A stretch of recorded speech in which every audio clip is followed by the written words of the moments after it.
just now tuning in, hit the like, hit the subscribe, and hit the bell. GMS fam, the green room. Let's talk about it.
Hey, yo, GMS fam, the green room. What's going on, y'all, man? Happy Tuesday morning.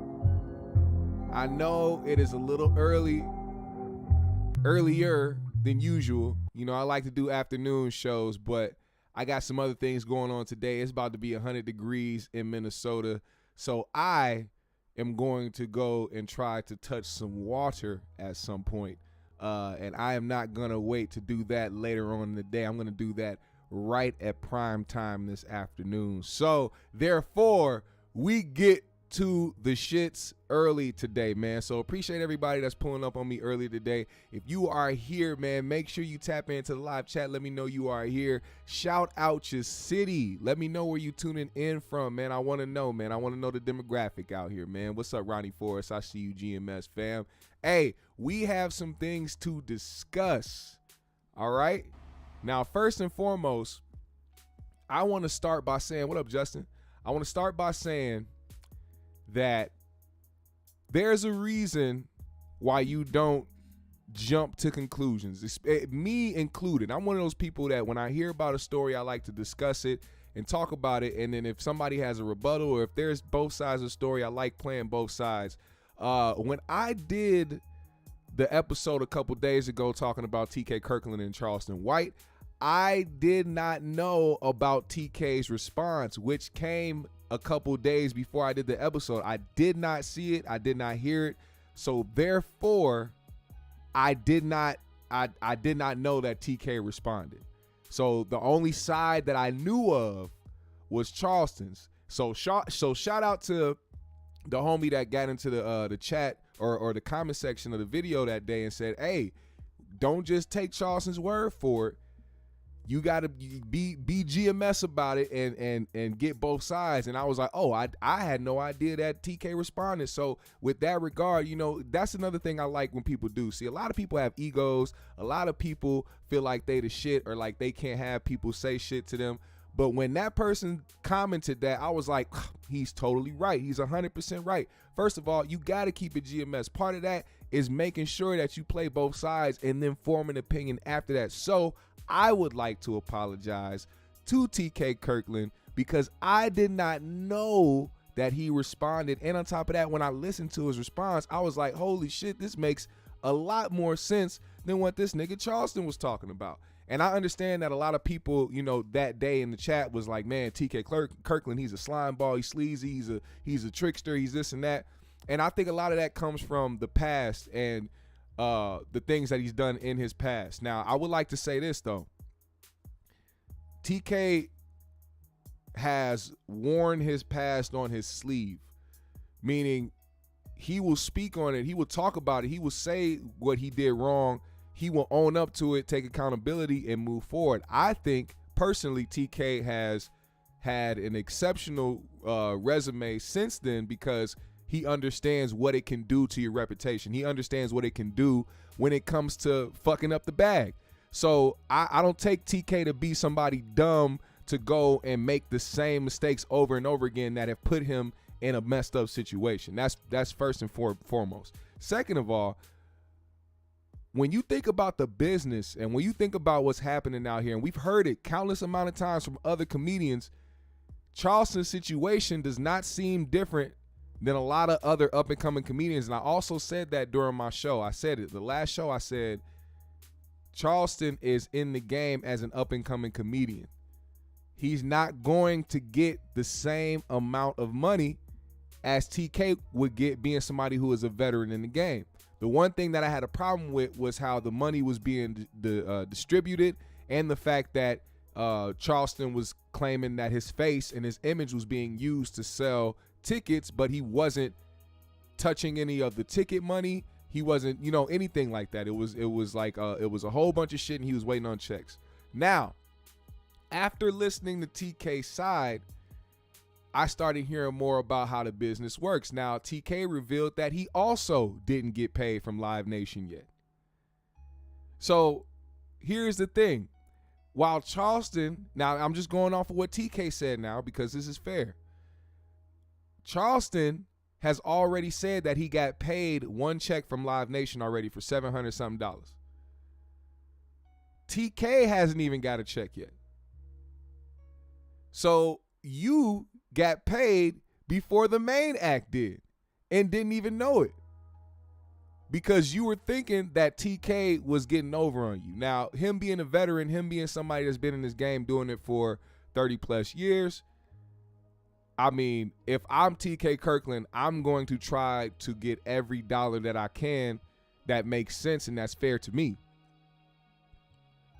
It sounded crazy to me that he was getting 90% of the door, but if it's TK's tour and Charleston is just somebody who's being brought on by TK as well as the other comedians, you're not technically on the tour. You're not somebody who Live Nation came to sign for the tour. You're just somebody who now, because of TK Kirkland, Live Nation has to pay you. Now, TK also revealed that it takes a while for these people to pay you out. Now, here's the thing. A lot of people don't understand. Live Nation controls damn near everything when it comes to concerts and when it comes to when it comes to tours. Live Nation is the number one. So imagine how many checks they have to pay out a month, which is why certain people like TK Kirkland and other motherfuckers who've had deals or been under Live Nation don't get their checks for another month, 2 or 3. You know what I'm saying? There's always like a 90-day type grace period when it comes to that type of shit. Now, I'm not going to hold y'all too long. I just wanted to explain a little bit further because I am somebody who likes to be fair in the things that I talk about. So, with no other distraction, I want to play a little bit of what TK had to say because this was TK. He posted this yesterday. He said this was his second reply to Charleston White, and I get 90% of the door because I'm the OG who raised you. Let's see what he had to say about this, man. I'm not going to spend a lot of time. Shout out to the GMS fan. Make sure you hit that like button on the way in, all right? I'm on Charleston White. I'm an OG. I'm a grown man. I ain't got time for kid shit. But listen to everybody. I want you to listen to me very carefully. Charleston White is right. Charleston White is right about Live Nation not giving us our money yet. I haven't gotten paid either. But see, what I know because I'm mature is that Live Nation is going to pay. Fair use. What Charleston White did was throw. Fair use. Fair use. I forgot to say fair use. I'm doing this just to report on Charleston White and TK Kirkland's situation. And I just want to be able to have TK use his voice in full context without trying to lead anybody with a narrative or any bullshit that I conjured up into my own head like a lot of people do. You will hear it from the horse's mouth himself, and we will also discuss it. Throw me under the bus and threw a little lies in there that he's like the man. Like they added more shows because of him. What up, Gravity? You got fans thinking he's funnier than me, and I've been doing this 37 years. I toured with Madonna, NWA, the Cash Money Millionaires. Like, so I'm not mad at Charleston White. You know, what I want is Charleston White to understand that you got to be mature when it comes to corporate. You got to be mature when money's involved. Live Nation ain't going nowhere. But to take a OG like me and try to say I ain't shit, to try to say I won't pay him his money, like to do this type of shit is kiddie shit to me. I've been getting money a long motherfucking time, yo, from the streets to all kind of shit. Now, don't get me wrong, I've done illegal shit in my day. But the kind of little change he's talking about is bad. So I'm not mad at Charleston White. It should have never got to this. All we could do is, yo, brother, be patient. They gonna take care of you, but why you gonna fuck with TK? Like, all I do is try to help people. And this is the reason why I don't want to fucking help people. Like, he's the first person I tried to do something for since Mike Epps. And my reputation speaks for itself. It's not that we're not getting paid. It's corporate. To any young person out here that don't understand business, I want to share something with you. When you go with corporate, shit don't go when you want it to go. When you deal with corporate, you want your shit today. Corporate will tell you get your shit in.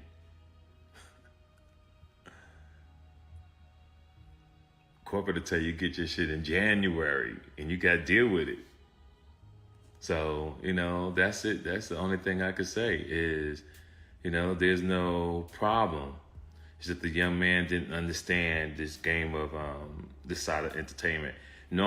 Now, let me say something to that real quick. As far as what he's talking about with dealing with corporate, I'm pretty sure everybody in the chat has heard about artists who have problems with their label paying them. Now, I know a lot of the times it's because they don't understand the business in the sense where if you get an advance or you get signed for, let's say, Lil Jukebox got signed for $3 million. He doesn't just get $3 million. For one, he has to cut some of that with his agent or manager, whoever helped him get the deal, and lawyer, whatever the case may be. And on top of that, that's even the money after that is not his. He has to recoup that money for the label, and once he recoups that money for the label, then he'll be able to see profit. That is a lot of the reason why. Another reason why some of these people be complaining about not getting money is because of the simple fact they don't understand in the corporate sense.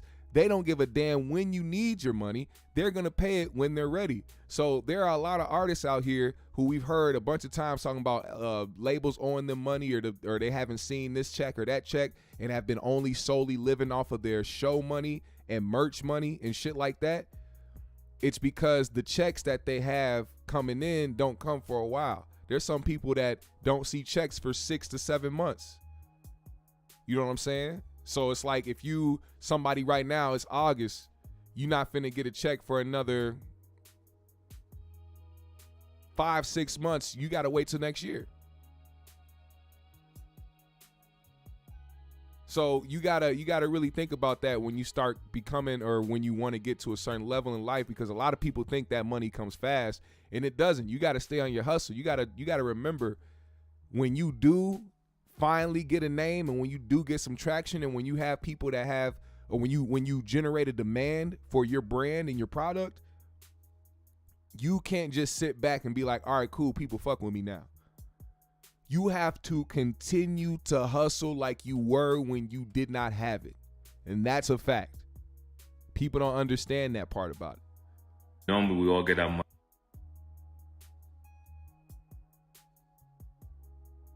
Don't throw TK Kirkland under the bus. That's where you feel me? Like, but get ready, you know. I'm doing 80 cities. Live Nation already gave me Glittery Bubble said, I'm going to answer this real quick. Glittery said, why did he choose Charleston White to help as opposed to anyone else since Mike Epps? I don't know. I think he saw something in Charleston White that a lot of people didn't see. Also, I will speak to this. It's very wild how Live Nation decided to go with or to trust TK Kirkland in that sense, because if you all remember, Academics was supposed to do some shows with Charleston White. Then Charleston went on one of his little mini rants, and Live Nation hit up Act, said, no, we're not going to have this dude here. We're not going to fuck with him. He's saying all this crazy shit about Asians. It's not happening. That was when he was beefing with Charlamagne. They refused to work with Charleston White. So somehow, some way, TK convinced, and I believe this because of the past shit that happened with Academics and Live Nation in Charleston. I wholeheartedly believe that TK actually had to fight to get Charleston on his bill to host. So to me, it did not, like, to me now it seems like Charleston threw TK under the bus because of his dislike, or he was displeased with Live Nation. My dates, we're going to announce it real soon. And not only am I doing 80 cities, I'm doing 80 cities for the next 5 years. So who's winning? You feel me? Like, I'm my own manager. I'm doing my thing. And I try to put people on. I try to show people love. The people know me, they know. Don't worry about what happened to the 90%. I get 90%. Ain't got nothing to do with Charleston White, motherfucker, check. I did 37 years doing this shit. You think Charleston White's supposed to get 90% and they're going to be doing comedy for not even a year? That's what I'm saying about you young brothers. That's the reason why I'm on here, to put y'all up on game. Because you don't know business. You think you know something. That's why your girlfriend is unhappy. That's why your life is where it's at. You don't have no money in the bank. And I know you struggled by those things that you say. You know, punk asses. That is one thing, though. I agree with that. Like I said earlier, if you somebody that's been in the game and touring for this long and doing your thing, and, you know, I would want all the money that I can get doing the thing that I love and been doing it and giving my life to it for 30-something years. The one thing that I will say that I don't like about what happened between them, and one thing that I don't think TK addressed yet, is Charleston claiming that he came up and told him, hey, turn the funny down. Don't try to be funny tonight. Don't try to do this or whatever. Usually when somebody goes to you and does something like that, that means you're kind of stealing the thunder away from them. Because ain't no nigga that's comfortable with their comedy or confident in them being funny gonna tell another comedian, don't be funny tonight. Regardless if they've been doing comedy for a year or a day, you don't go to another comic and say, hey, don't be funny tonight. That's always going to look bad on you.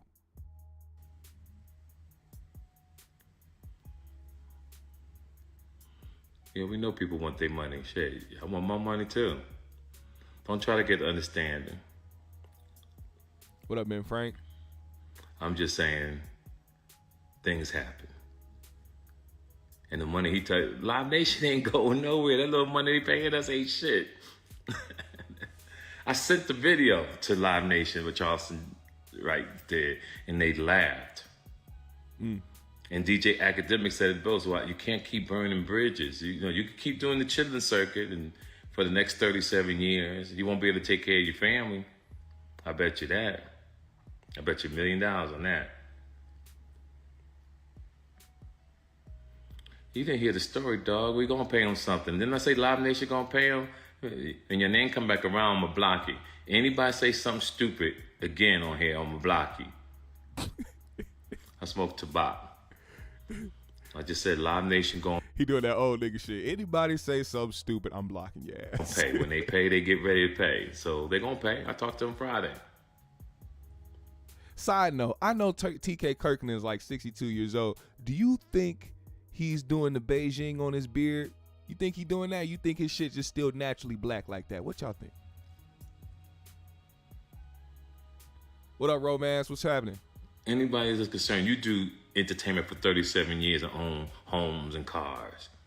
Put your kids through school. These niggas is like, that's why I'm on here. But listen, I gotta do something. Thank you, family. It's right on no explanation. So listen, make sure you'll check out my show. My act gets when you do comedy club. So I'm gonna tell you something. Whatever Charleston White got, he deserved. Don't you think that nigga deserved more money than what he got? Any legit comedian,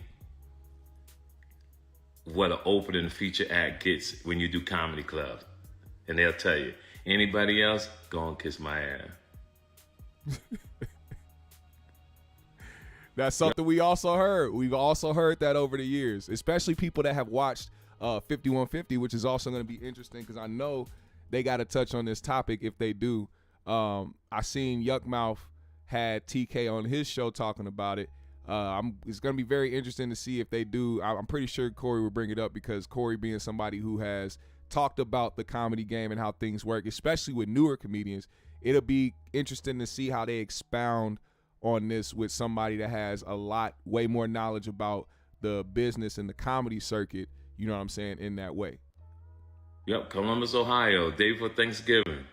Oh, so anyway, after this happened, Charleston went live to claim that him and TK did not have a falling out. Actually, this was about him really being mad about Live Nation. Now, Charleston is definitely somebody who tries to go after people's channels, so I'm just gonna do this to Charleston's face today, and you guys are gonna hear what he has to say. And I'm gonna block the picture out when he gets to the text messages because he's actually gonna show some text messages between him and TK Kirkland that show him wanting to get off the Live Nation tour and some other stuff that most likely is kind of irrelevant. But you gotta take the class, get certified. Because a lot of this stuff, you gotta be certified. Charleston White and TK Kirkland is not into it. We didn't have no fallout. None of that is true. TK Kirkland don't pay me. Live Nation pays me. I hadn't been paid. Out of 5 shows, I've only been paid for 2 shows. The check was not returned. The check was sent to me in a handwritten letter, so the check sat in the mail for quite some time. I did receive the check. The check was deposited. Listen, the internet, don't listen. We did not fall out. We did not have no altercation. We didn't get into it. I kindly withdrew and backed out of the tour. I explained to Live Nation that I don't see a benefit of me going on a tour being paid $750 when I make $10,000 on my own show. So I no longer did the Live Nation tour. We didn't bash Live Nation. We didn't talk bad against TK Kirkland. We just said, hey, they hadn't paid us, explained the situation, the experience, and that was it. So yeah.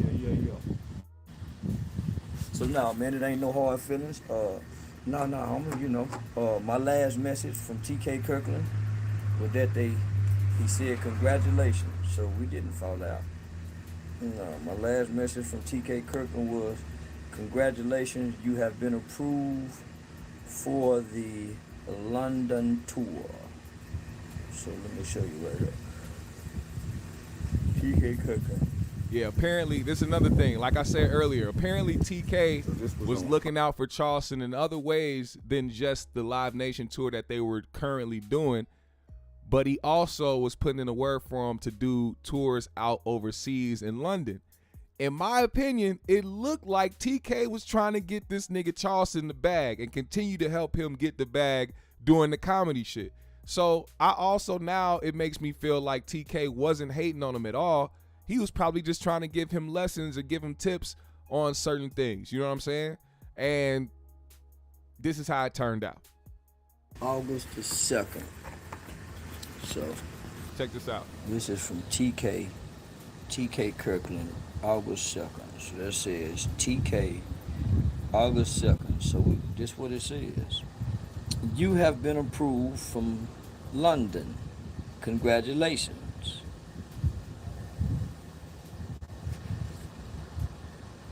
That was on August 2nd. This was after. But trust me, now I see things a little differently. This was after Charleston dropped out of the Live Nation tour. So it wasn't that TK was like, yes, finally, this nigga gets away from us. I've been wanting this nigga to get off this tour. He was still helping and trying to help get him opportunities after he quit the Live Nation tour.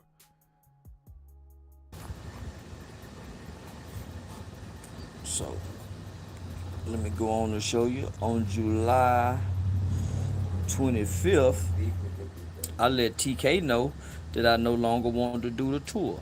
So this is on July 25th. So this long before I even spoke on it publicly. So I've been quit the tour. So that's the confusing part for me.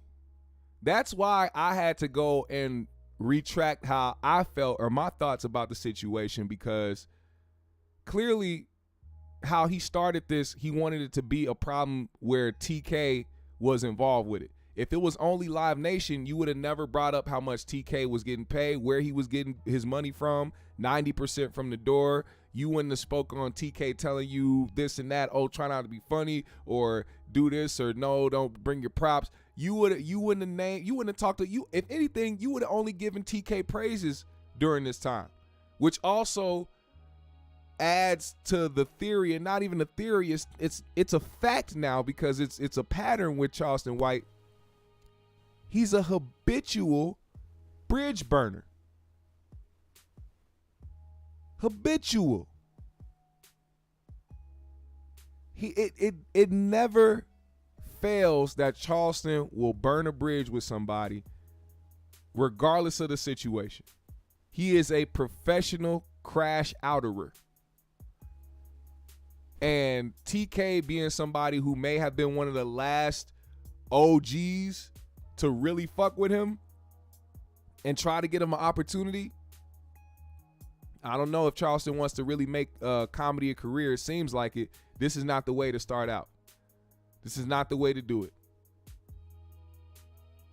Now, I have to salute TK for doing what he's doing, because as a black man and also an OG out here, a lot of these guys do not want to see other people who technically really aren't comedians or really give a fuck about doing comedy in the comedy circuit, because these people have spent their lives doing this shit. And because Charleston has seen people tell him he's funny on the internet, of course he wants to try to, like everybody else who everybody thinks is funny on the internet, tries to translate that shit over into the stand-up comedian game. Some people succeed, a lot of people fail. I think Charleston is doing comedy because he thinks that people think he's funny on the internet. If you aren't killing it on stage, that money's going to dry up. He keeps talking about $10,000 a show. You're getting it because of who you are, not because of your resume as a comedian, a stand-up comedian. People are going to your stand-up shows because you're Charleston White, not because you are a hilarious comedian by the name of Charleston White. They want to see the antics in real life. Now, this could very well change. He could start doing more shows, get more seasoned, and get better at his craft and become a really dope comedian. You never know. But that does not take away the things that you've also done on the internet that have hindered you from actually becoming some more of what you can be. Because despite you claiming that you're only playing a character on the internet, Live Nation doesn't give a damn. None of these corporate businesses that hand people hundreds of thousands of dollars and millions of dollars a year give a fuck about the character that you play. As long as it's beneficial and can continue to make them money, that's what they care about. If you're causing problems and the shit that you say is gonna be an issue, they're not gonna waste their time or their money on you. Don't matter who you are, how many followers you got, anything like that. You see somebody like, let's say Corey Holcomb, for instance, OG in the game. Clearly, Hollywood or certain entities of Hollywood have a problem or issue with him because of the things that he stands on. He has to stand on that and live by that and be okay with that, because that's who he is as a person. It's the people that play a character who regret doing some of the things that they did because they definitely don't stand on it or mean it, and they doing it for the clout and doing it for the internet, that sit up here and have problems later on in life talking about people doing them wrong or people not wanting to pay them or people not wanting to book them. It's just that simple. Just that simple.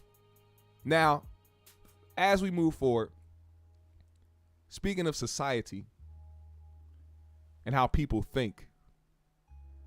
We had a very interesting interview that happened on the Breakfast Club, and some things that happened that took place between Charlamagne and Larry Elder caught traction on the internet, and it was really like the Twilight Zone.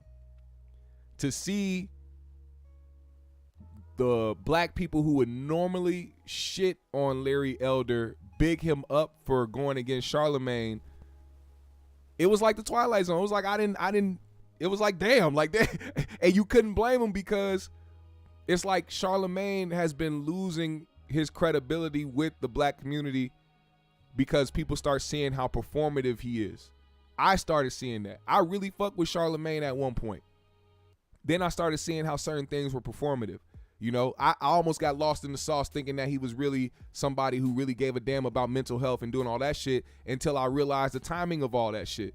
It's really weird how all of a sudden you become an advocate for mental health when mental health is something that's becoming important in society and people talking about it more, and when you have allegations up against you and somebody claiming something against you. I didn't really look at it like that until I really started paying attention. Then you start doing certain things with certain people and starting to act in a certain way and contradicting yourself too, saying things only when it benefits the narrative instead of actually living by that. And it actually started fucking me up, because I'm like, damn, man, I fuck with you, Charlamagne, and you really showing me some shit that's really disappointing me right now. And I had to kind of, I had to pull back from really, supporting the guy, because it was like, I started to see that it was more corporate or more performative for him in that way. Now, Larry Elder went on the Breakfast Club, and he had an interaction with Charlamagne, and this is what happened. Have you ever heard of the term nigga wake-up call? No. It is an incident where a person of color forgets that they are of color and are reminded rather brutally by an unexpected act of racism. Have you ever had any of those? Oh, brother. I'm just asking. You think you've ever Well, had I'm acutely aware, Charlamagne, that I'm a black person, just as you are a black person. And when Joe Biden insulted you by saying, you ain't really black, we don't know whether or not you want to vote for me or vote for Donald Trump, it seems to me that should have been a wake-up call on your part. How dare this guy come in here and insult you, a black man, and tell you you got to think a certain kind of way? I'm amazed that you weren't mad about that. I'm not gonna say it upset me, just like I'm not letting you upset me. You know what I mean? I don't tend to get upset over things like that. But what I did say, well, you just not talk about a nigger wake-up call, and it seemed to me that should have been a wake-up call on your part to have a white guy come in here who also said, by the way, about Mitt Romney. Because he didn't want to put more regulations on Wall Street, going to put y'all back in chains. And Joe Biden has lied for decades about his civil rights record, claiming that he desegregated movie theaters and restaurants in Wilmington, Delaware, when he didn't do any of that. He lied and said that he tried to visit Nelson Mandela during apartheid South Africa. He did not. And he came in here and told you aren't even black and let you think a certain kind of way. It seems to me that should have been a nigga wake-up call for you, but it wasn't, apparently. Yeah, I mean, no, for the record. I just had to pause it there because, Charlamagne, how you gonna let a professional coon just body you like this? What? Now, granted, Charlamagne has said to Joe Biden and about Joe Biden a lot of things that he's felt Joe Biden has done wrong. He's called out the crime bill. He's called out things that Joe Biden has said. He's called out things that Joe Biden hasn't done during the presidency. But that moment will forever hang over Charlamagne's head. Reckon I'm not a Democrat or Republican. I didn't say you were. I think both. I don't know what you are. I never even asked you about your party affiliation. Yeah, I'm just saying, but you are black. Absolutely. And to have a white guy come in here and tell you have to say, think a certain kind of way, otherwise you, quote, ain't black? Wow. How should I have replied to him, you think? What I just now said, how dare you insult me and tell me I think as a human being, let alone as a black person? I don't tell you how to think, Joe Biden. How dare you come in here and tell me how I should think? I'm going to vote for Donald Trump if I want to vote for Donald Trump. And if I want to vote for Donald Trump, it does not make me not black. 20% of black people, black men, as I said, voted for Donald Trump in 2020. Are they not black now? So only 80% of black people, black men walking around are really black, 20% are not because they voted for Donald Trump. How insulting is that? How condescending is that?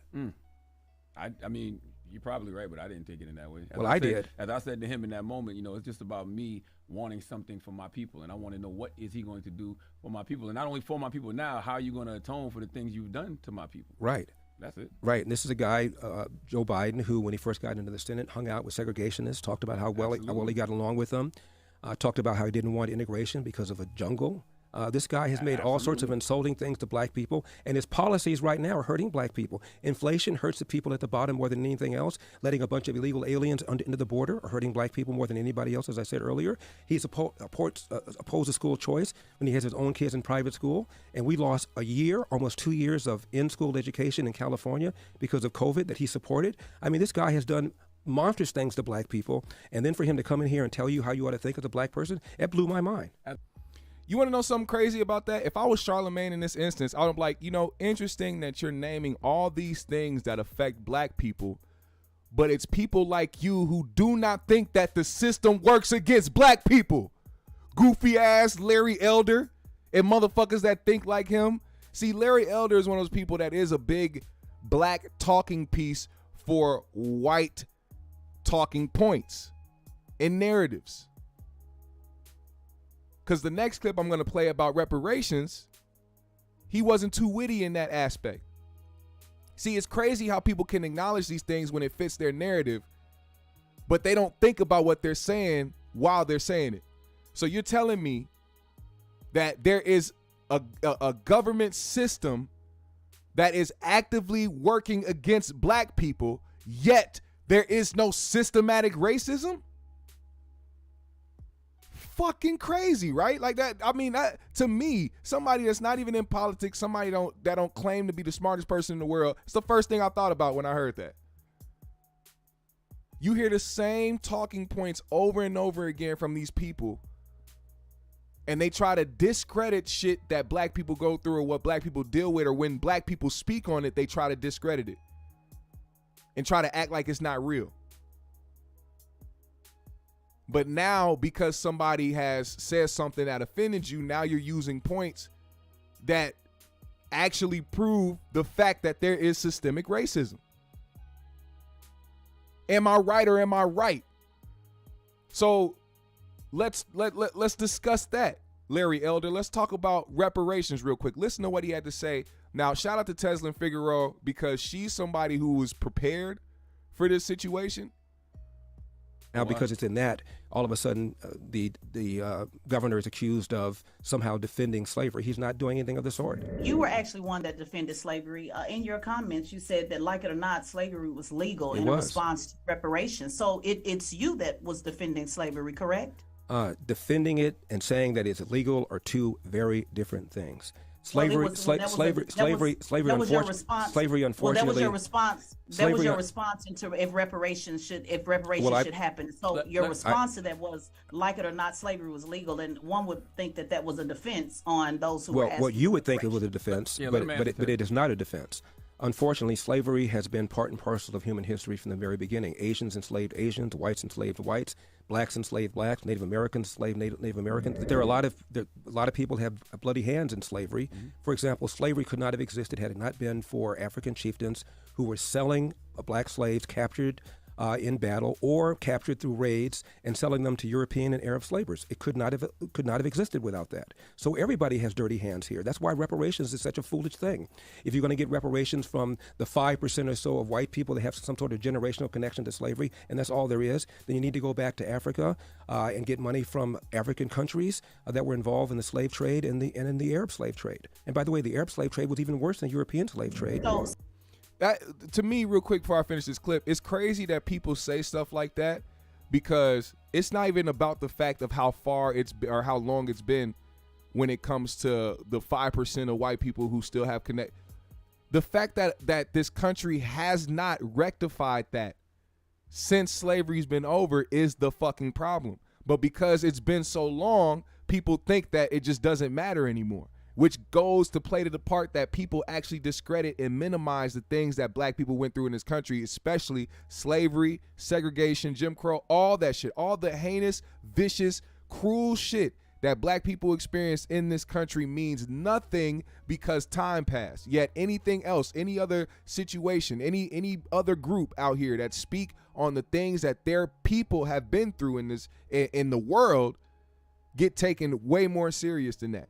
We get discredited all the time. We get our experiences and our history minimized on a daily basis. And it's people like Larry Elder who has drank too much of that juice and has fell in line with that shit. So don't ever let nobody try to convince you that reparations is a waste of time go at after all. the money from the other countries, then would you agree that it would be okay to go after the money from America? Is that your problem with it? When are you going to stop with this? Everybody has a grievance. I just asked a simple question. I'm answering your question. There's no end. There'll be no end to this because slavery has been part of human history from the very beginning. So I asked you a very simple question. You said, if you're going to go after it in America, go after it in Africa. So if we all agree to go after it in Africa, will you then agree to go after it in America? It's just a simple question. Yes or no? No, I won't, because it's a waste of time. We ought to be spending our time on education. It's a waste of time because guess what? The fact that you have coddled white nuts for so long, you still think that there's going to be something that is going to be it's going to be some racial divide. There's already a racial divide. You are scared to make white people feel uncomfortable. You're scared that white people are going to have to feel accountable for things that happened in the past. You're afraid for white people. That's the problem. You are afraid for white people. So you're talking about it being a waste of time. What is a waste of time about rectifying something that happened in the past that was horrible, that hasn't been rectified yet? There hasn't been any type of repercussions for anything that happened at all. And you talking about going to get it from Africa. That's y'all new line now? That's the new shit now? Go and get it from Africa? Cool. That don't mean that America don't owe you. That's like I'm the plug and I got 3 niggas out here that owe me right now. I'm going after one of the niggas that owe me and he talking about hey man, that other nigga owe you too. Why don't you go get the money from him? Bitch, you owe me too, bitch. I'm asking you for the money you owe me, nigga. I'll go get that shit when I'm ready. I'm asking you because you right here in front of my fucking face. The other 2 niggas live over across the seas somewhere. I got to make sure I could get away over there and try to work on that shit. But you nigga, you live right here. You my next door neighbor. I see you every goddamn day and you ain't paid me back yet. The fuck are we talking about? That don't make no fucking sense. But you know, I'm not gonna let Larry Elder big head ass work my temperature up today, nigga. My blood pressure, nigga. We got other things we need to talk about. But I do wholeheartedly believe that we deserve reparations and we will get it. In one way, shape, or one way or another. We will get it. Now, I want to bring up something that happened. There's a few other straggling topics that I wanted to bring up. Some things that I like to bring up, things that cross my eyes during the day before I go live. One of those things was this Boosie video that came up. Now, Boosie last night took to his Instagram to talk about a rapper named T-Rail. Shout out to Big T-Rail. T-Rail is an artist out here who is making moves, man, going on tours, doing his thing, you know, getting his fan base up. I seen a post from T-Rail that said nobody was trying to book him, so he booked himself and he sold out his own show, which also goes back to what somebody like Academics was saying about the Charleston White and TK Kirkland situation.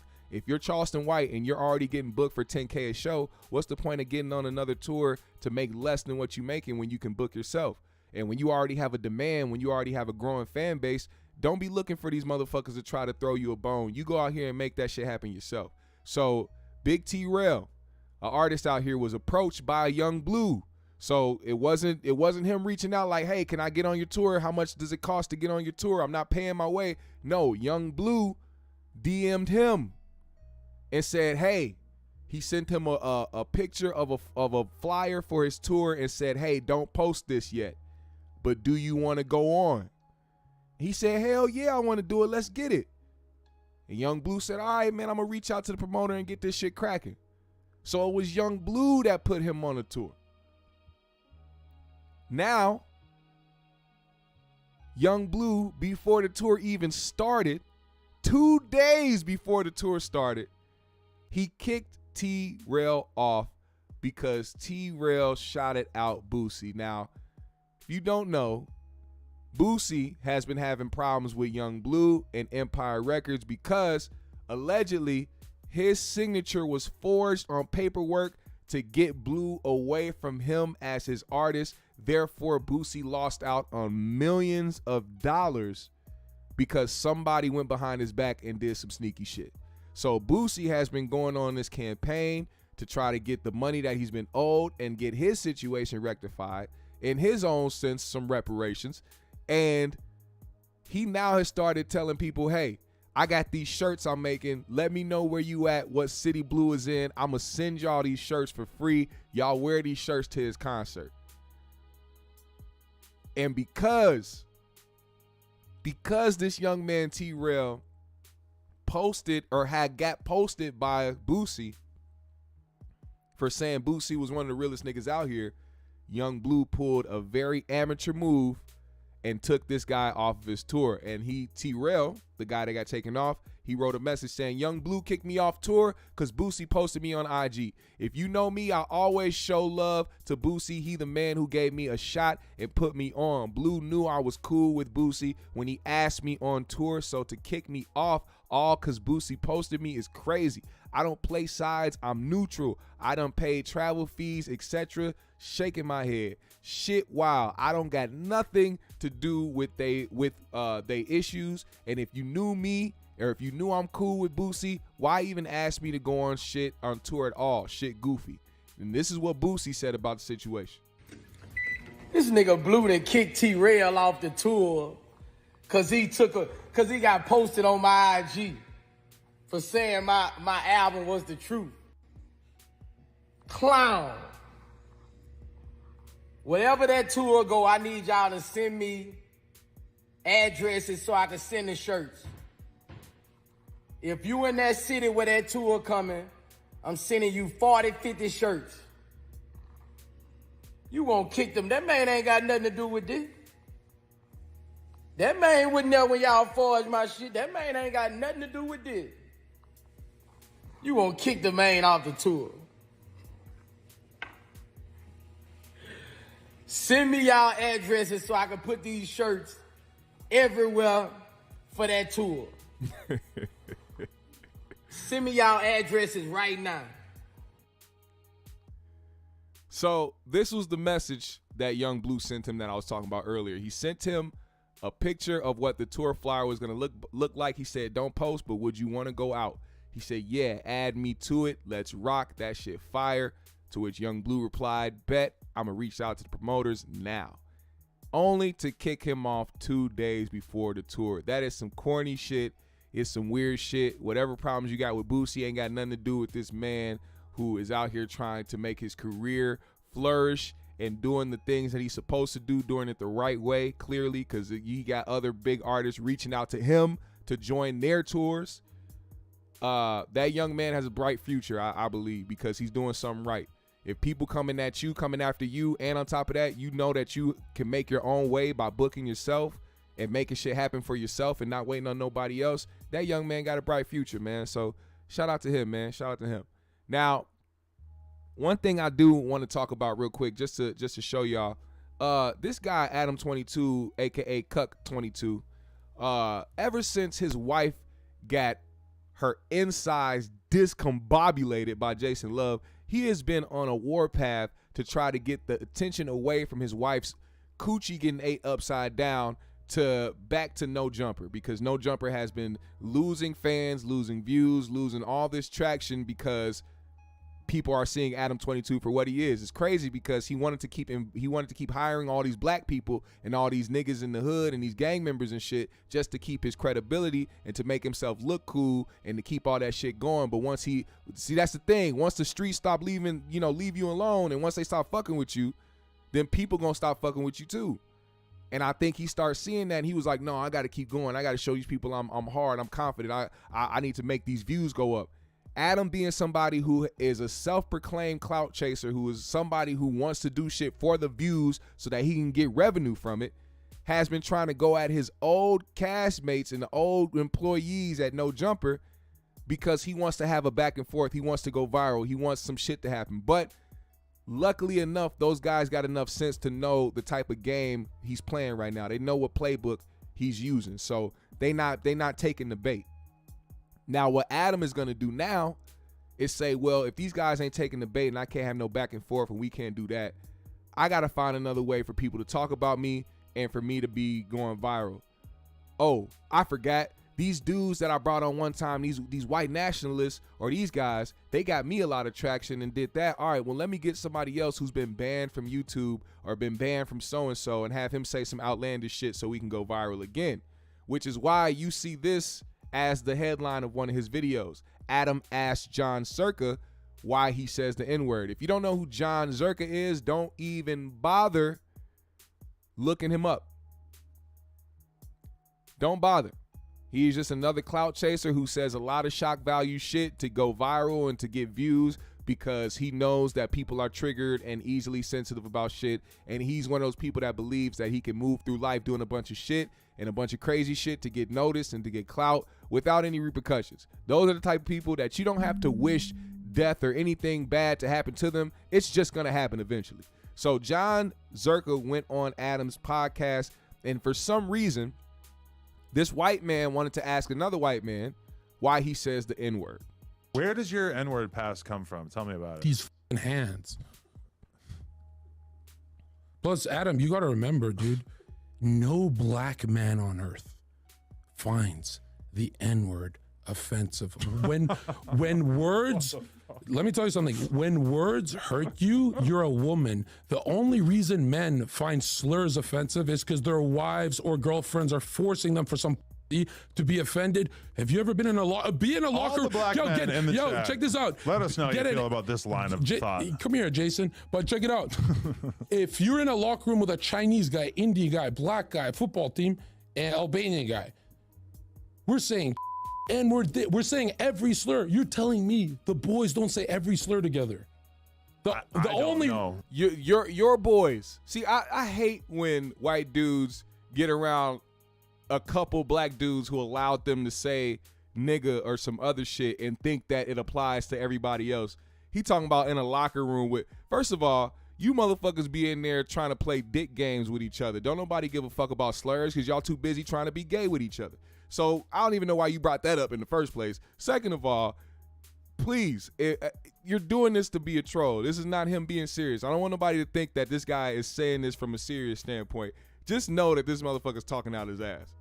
I have some Asian friends and I'm not calling them the C word. The only reason someone gets punched for saying that word is you're a stranger and you have a punchable face. I'm fucking beautiful. I think you're right that if a white guy has enough charisma to him, if you're enough of a Paul Wall, then they might let you slide with the N-word for a while. But then once you reach the national stage, once like really, like a lot of people start paying attention to you, I don't give your N-word pass shrivels up and goes away. So I would not recommend it to any other Caucasian man out there, including you.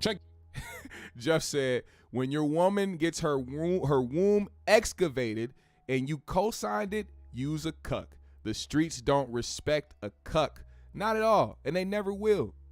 They never will. And I think that's another reason why somebody won't do anything to him. I think he knows that nothing's going to happen to him because he's looked at as a bitch, which is why he's turned up his energy and trying to put on this tough little troll act because he knows that people look at him like a bitch.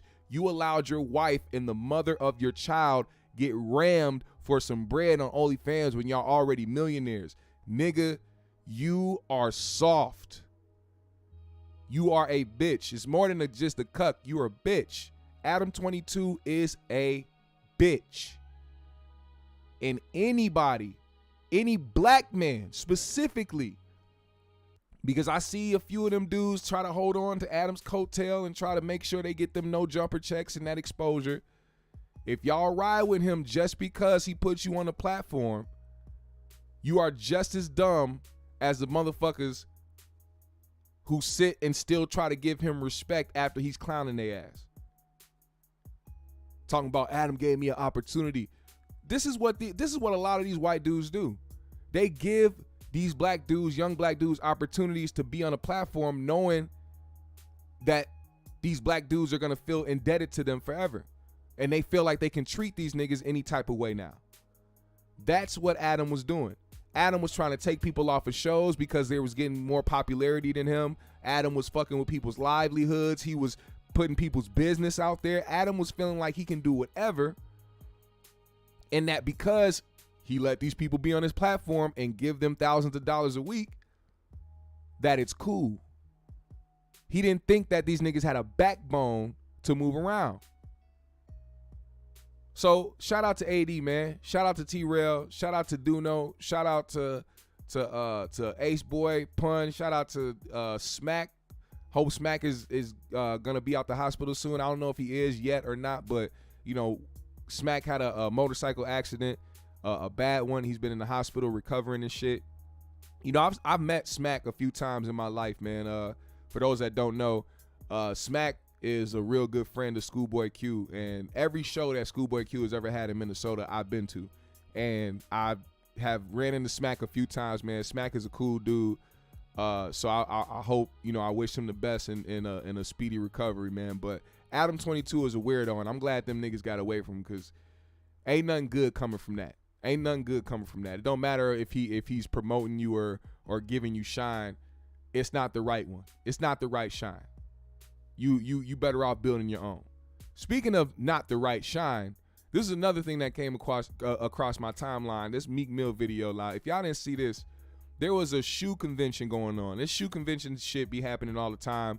You know, celebrities be pulling up trying to find, you know, the deals on shoes. You know, sneakerheads really love these conventions. Meek showed up and he saw a vendor that had some shoes. Now, this video started going viral because Meek, instead of, you know, the guy said, hey, these shoes are $500. Meek said, okay, how about you take a couple $100 off and I give you some promo? And the guy said, nah, that's cool. I'll take the $500. And here sparked this video. I buy these from the store for the regular price. Why would I buy them here for $500 and give you a free commercial? That's a bad move. I gotta teach you how to hustle. You want the $500? So look, you wanna give me a buy these from the store right now for $300? You want $500? That's a bad move. I'm gonna buy them from you, but that's a bad sell. You gotta come down a little. You're supposed to give it to Meek Mill for the low, get the commercial. Boom, I might come back and buy more, you know? Now, a lot of people had an issue with it. A lot of people was like, Meek was right. In my opinion, I think Meek was right. People thought that he was wrong because he was like, you know, oh, it's Meek Mill. And a lot of people are pocket watchers. People like, Meek Mill is a millionaire. He should pay $500 for the sneakers. But the point of being a millionaire and keeping your millions is actually saving your money. Now, I know a $200 difference isn't going to make or break him. But at the same time, if somebody's trying to teach you a lesson, especially somebody who's more well off than you and has the bread and wants to teach you how to capitalize off it, you might want to take the advice. It's not like he was doing anything wrong. Now, he still paid $500 for it, and low-key, the guy still got some promo from Meek Mill, but I don't know if it's the right promo, because if he would have went a couple $100 down and the nigga gave, or he got $300 for the shoes and got promo from Meek Mill, you just got a 2-for-1. You just got the double whammy. And now motherfuckers gonna come that's standing around. You see all these people standing around while Meek's standing there? All these people that would have seen Meek give him the shout out or give him the promo of his shit would have bought shoes off top, just off principle, just because it was Meek. But he's thinking to himself, he wants the quick bread. See, like, you know, like we talked about earlier in the show, when it comes to, you know, the business or when it comes to certain things like that. Now, he's not dealing with corporate. But if somebody that has been in the game and knows how corporate works and knows how business works and promotion works, you might want to take that advice. Now, I get that he's an up-and-comer. He's somebody that probably doesn't have the bread that he needs right now to continue going on. But that shout-out, that promo, that free promo that you was finna get. Matter of fact, how many people of Meek Mill's celebrity or stature in this business is going to pay you for them to promote your business? It's usually the other way around. Now, I bring this up because I know some people were like, well, the guy still got promo. But it's like everybody that was standing around there, I'm pretty sure they didn't spend no money with him because of how Meek reacted. And I don't know how many people are going to continue to spend money with this guy knowing this situation. Now, it may be some people out there that feel like Meek was wrong or whatever the case may be and try to do the sympathy shit. But I don't know how that's going to work for his business, because for me, if I'm the guy that has this sneaker business popping off and I got a promo for Meek, I'm using that promo every chance I get, and I'm sponsoring the post. I'm putting money. I'm going to put the $300 that Meek gave me. I'm going to use part of that $300 to sponsor that shit on social media platforms. And now you getting people to pull up to your Instagram or your Facebook or your Twitter or whatever the case may be, or your YouTube or whatever, because they want to buy shoes. You know how many sneakerheads is out here?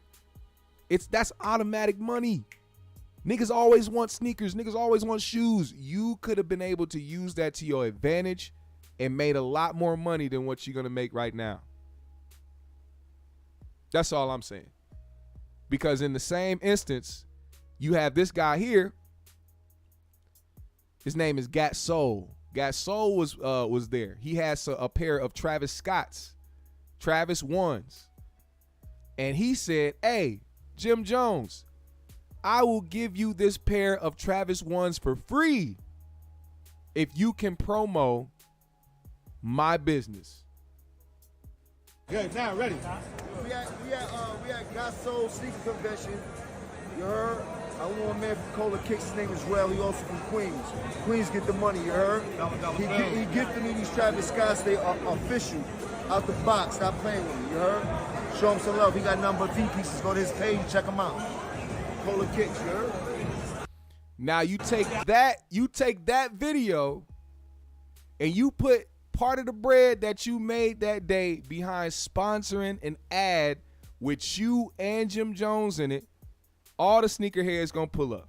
Just that simple. You gotta take a page out of the promotion book, man. A lot of people don't know how to promote themselves or to try to help themselves get forward, and that was a lesson that he learned right there. And hopefully he moves forward doing that and utilizing the information that he got from him. Now, with that being said, I just want to let y'all know that today was a very dope show. I'm so glad y'all pulled up on me today. I know it was earlier, 10 o'clock show. I might do a couple more earlier ones. I see a couple of y'all saying that, you know, y'all fuck with the early shows.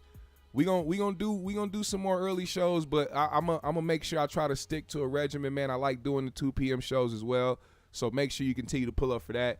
GMS fam, the green room, please do me a big favor and hit that like button on the way out. Follow me on my socials. I follow everybody back. Please, if you are feeling generous, hit that Cash App today, man. Support the GMS show in a big way, man. We do a lot over here. I want to continue to improve this channel, improve this show. And if you support what we do over here, man, I want to see if y'all really about that, man. Also, the new beat tape is out right now. The new beat tape is out right now. GMS episode 7, available on Bandcamp. You can go cop that for only $5. $5. What up, Thiz? He said, you early as fuck. Yeah, man. We had to do an early show today, man. It's 100 degrees in Minnesota. I want to get into a pool. So I'm gonna try to make my way somewhere when I leave here, man. I can't be in the house all afternoon, man. I gotta do something. I'm gonna put the link in the comment section right now. Tap this link. Go tap this link, man. Go get that GMS episode 7. You ain't gonna be disappointed, I promise you. I think it's like 12 beats on that motherfucker, man. So if you're an artist, you somebody that wants some beats, you somebody that just wants to vibe out, let me know. Also, yeah, I displayed some new beats last night or yesterday during the show. I did a whole show just displaying some new shit I made. So if you want to see that, go to yesterday's live. Tap that link. Do me a big, huge favor, man. Go listen to that shit. Cop that shit. $5. It's only $5, man. It's only $5. Appreciate you, Jeff. Appreciate you, Amir. I see you, Lady Aries, Theodore, NYC, George Smith, Toke Champs in the building, King Lukey, The Islamic, Dub Deuce, Ben Dare. Sorry about that. Ben Dare. Ben Frank in the building. Ace of Spades was in the building. I appreciate every single one of y'all. 313 Capo was in the building. Psych L was in the building today, man. GMS fam, the green room. Y'all really do show up and show out every single stream, so I appreciate y'all, man. GMS fam, the green room. It's been real. Y'all stay cool, man. Smoke something if you got it.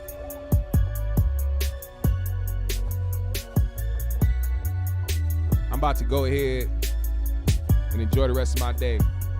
Stay hydrated, by the way. One love, y'all. GMS fam, the green room, we out.